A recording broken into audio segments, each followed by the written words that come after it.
So, hello and a very good morning to all of you. I hope you all are good and safe at your homes.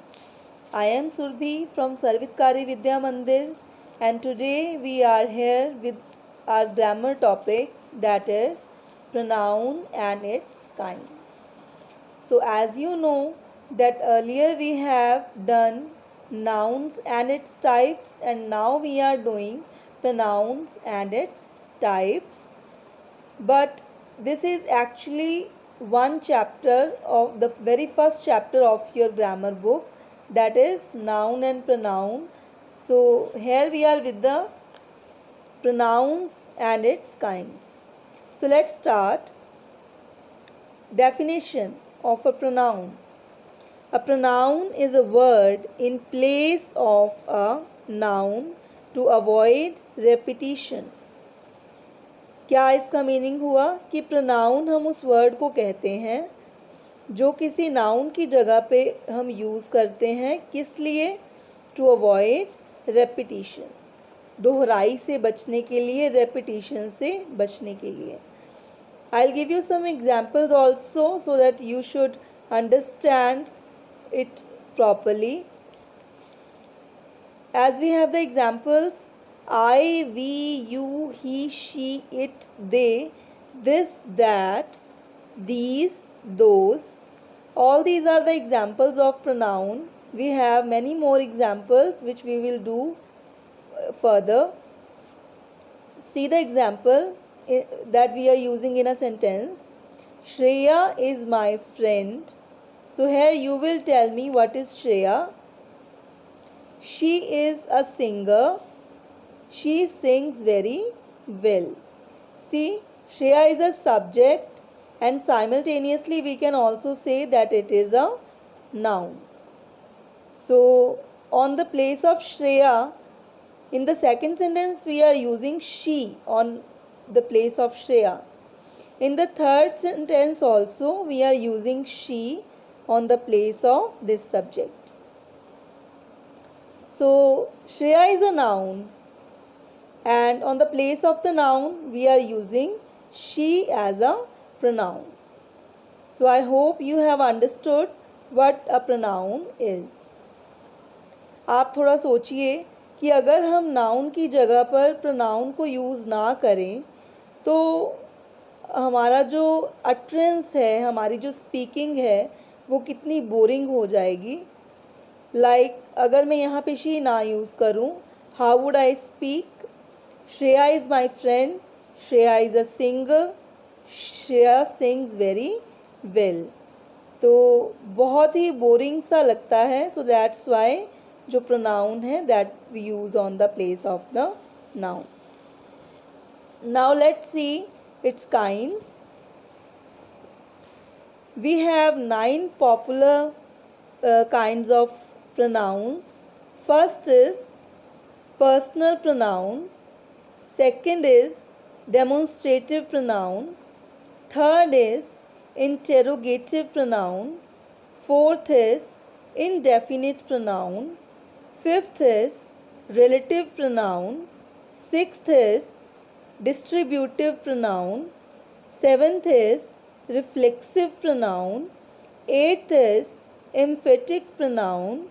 And ninth one is reciprocal pronoun. आपको पढ़ने पर ऐसा लग रहा होगा कि all these pronouns sound so much difficult. कैसे याद रखेंगे हम इनको? बट आई अश्योर यू कि जैसे जैसे हम इनको समझते जाएंगे तो इनको याद रखना भी हमारे लिए क्या है कि काफ़ी इजी हो जाएगा. आपको इतना तो पता ही होगा ना कि प्रोनाउंस को हम हिंदी में सर्वनाम बोलते हैं, और ये जितने भी हमने हिंदी में नाम दे रखे हैं इनको, तो हिंदी में हम जो 9 टाइप्स के हमारे पास सर्वनाम हैं, हम उनको इन्हीं नामों से बुलाते हैं. So first of all I will tell you that आज के लिए हम ओनली रिलेटिव प्रोनाउंस तक ही करेंगे. First of all we are going to discuss what the personal pronouns are. A personal pronoun is used in place of a noun or a thing. in the place of a person or a thing. किसी भी person के name की जगह पर या किसी चीज़ के name की जगह पर जो हम यूज़ करते हैं जो pronoun, that is called the personal pronoun. Personal नाम से ही हमें आइडिया हो रहा है कि पर्सन्स के नाम पे जो यूज़ किया जाए, ठीक है, और क्या थिंग्स के नाम पे यूज़ किया जाए. So we have some examples. I, we, you, he, she, it, they. All these are the kinds of personal pronouns. Examples of personal pronouns. They are my friends. It is a pencil.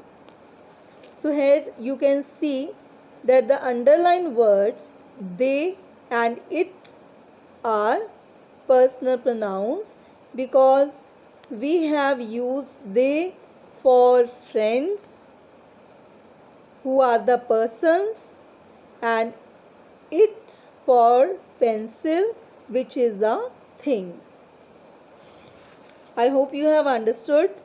Let's move forward to the second kind of pronoun, that is demonstrative pronouns.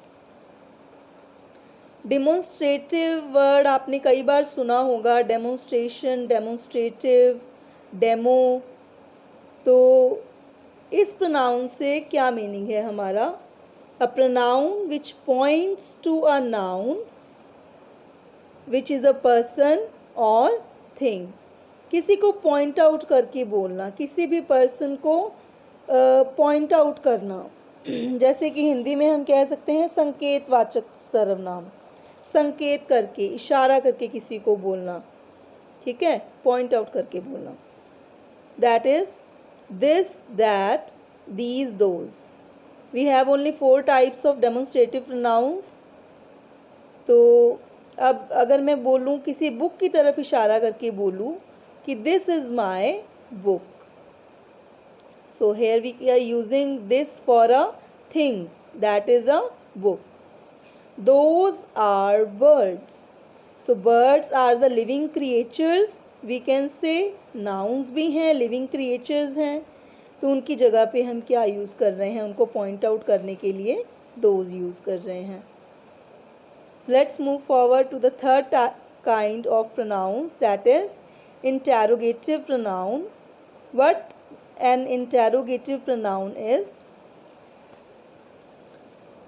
Interrogative pronouns are used to ask questions. So as you already know कि interrogation या interrogative से हमारा क्या meaning होता है? Question पूछना, ठीक है. जो हम वर्ड्स क्वेश्चन पूछने के लिए यूज़ करते हैं, पीछे क्वेश्चन मार्क भी हम लगाते हैं at the end of the sentence. Here we have some examples. Who, whose, whom, which, what. What are you doing? Which is your book? So here you can see that what and which we are using for asking questions. So that's why these are the interrogative pronouns. The fourth kind of pronoun is indefinite pronoun. तो ये भी by the word ही ये हमें समझ में आ जाएगा. By the meaning of the word, with the meaning of the word हमें समझ में आ जाएगा कि कैसे हमने इसको समझना है. डेफिनेट और इनडेफिनेट 2 वर्ड्स होते हैं.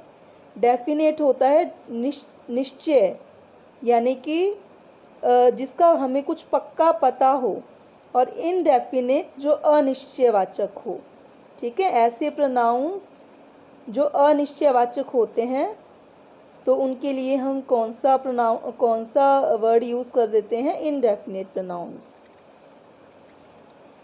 It stands for some person और thing but we don't know for exactly whom.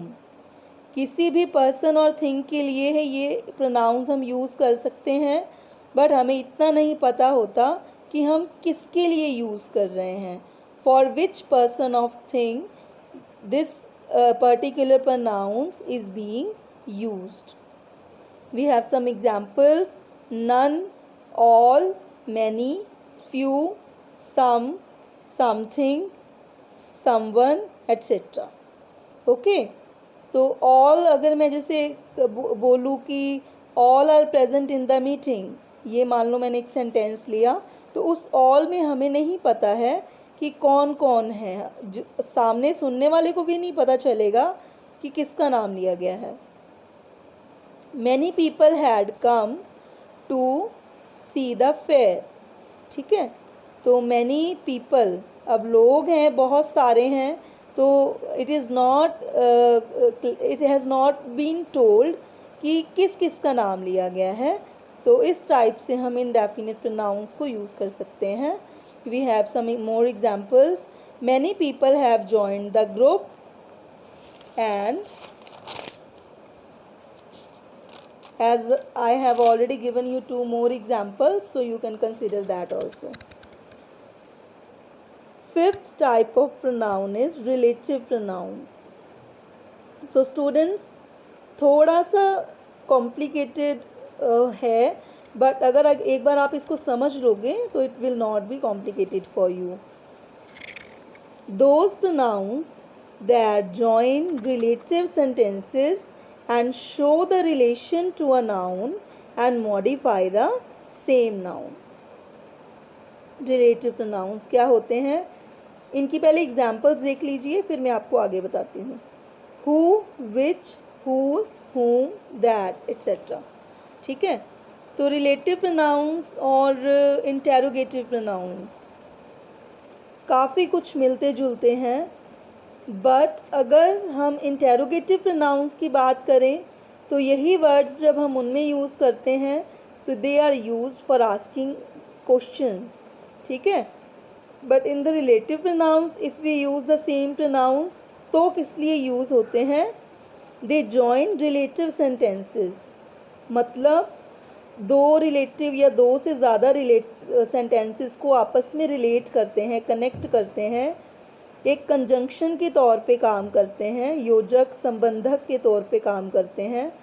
And show the relation, आपस में उनका रिलेशन बताते हैं और नाउन को मॉडिफाई कर देते हैं।